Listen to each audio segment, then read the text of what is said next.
আমি ফজলের আব্দি আজকে আবার আপনাদের সামনে এসেছি আমার পণ্যের প্রচারের জন্য।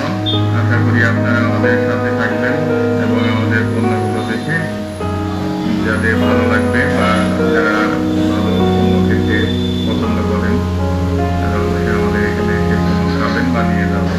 ওকে, চলুন যাই আজকে আমাদের মজাদার খাদ্য সম্পর্কে, এখানে যা যা পাওয়া যায় সেগুলো সম্পর্কে একটু জানাই।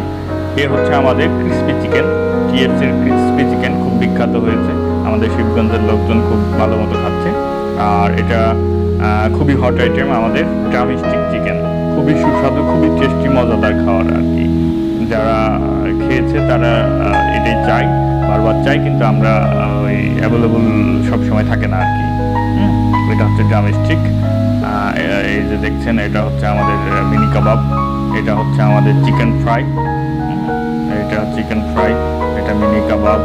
তারপরে আমাদের আরও রয়েছে আপনার হচ্ছে টুইন্স তেহেরি, খুবই বিখ্যাত তেহেরি হয়েছে আমাদের ঢাকায় কোয়ালিটির। হ্যাঁ, যারা খেয়েছে রোজার মধ্যে তারা অবশ্যই জানে। এরপরে দেখাবো চিকেন বল, এটা হচ্ছে চিকেন বল। তারপরে আরও পাবেন হচ্ছে স্পাইসি চিকেন আমাদের কাছে, যারা স্পাইসি খেতে পছন্দ করেন, টক ঝাল মিষ্টি, তারা অবশ্যই স্পাইসি চিকেন খাবেন।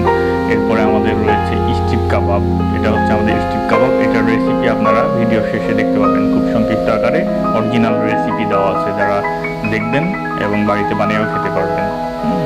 তারপরে আমাদের রয়েছে জালি কাবাব, জালি কাবাবেরও একটা রেসিপি আমাদের গ্রুপে দেওয়া হয়েছে, আপনারা সেখান থেকে দেখেও জালি কাবাব বানিয়ে খেতে পারবেন, বাসায় বানিয়ে খেতে পারবেন। এছাড়া আমাদের টুইন্স শাহি হচ্ছে যে হালিম, সেটাও টেস্ট করে দেখতে পারেন।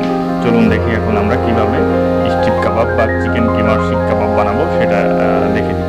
প্রথমে যে মাংস কিমা করে এই সকল উপকরণ দিয়ে আপনি সুন্দর করে এইভাবে পেঁয়াজ কুচি দিয়ে সুন্দর করে বলে নিয়ে নেবেন। তারপরে হচ্ছে যে সেগুলোকে হাত দিয়ে সুন্দর সুন্দর করে স্টিপের ভিতরে লাগাই দিবেন। লাগাই দেওয়ার পরেই হচ্ছে যে ভাজার ঠিক আগ মুহূর্তে ডিম এবং পানির মিশ্রণের সাথে একটু ভিজিয়ে নিয়ে আপনার তেলে ছেড়ে দিবেন। তেলে ছাড়ার পরে দেখবেন যে খুব সুন্দর সুন্দর সুস্বাদু টেস্টি, যখন ওই যে বিস্কিট কালার বা খয়েরি কালার আকার ধারণ করবে, মানে এইরকম হবে, তখন চুলো থেকে নামিয়ে পরিবেশন করে গরম গরম খাবেন, সেরাম টেস্ট। অন্যান্য রেসিপি পেতে আমাদের সঙ্গেই থাকুন। ওকে, টাটা, বাই বাই, আল্লাহ হাফেজ।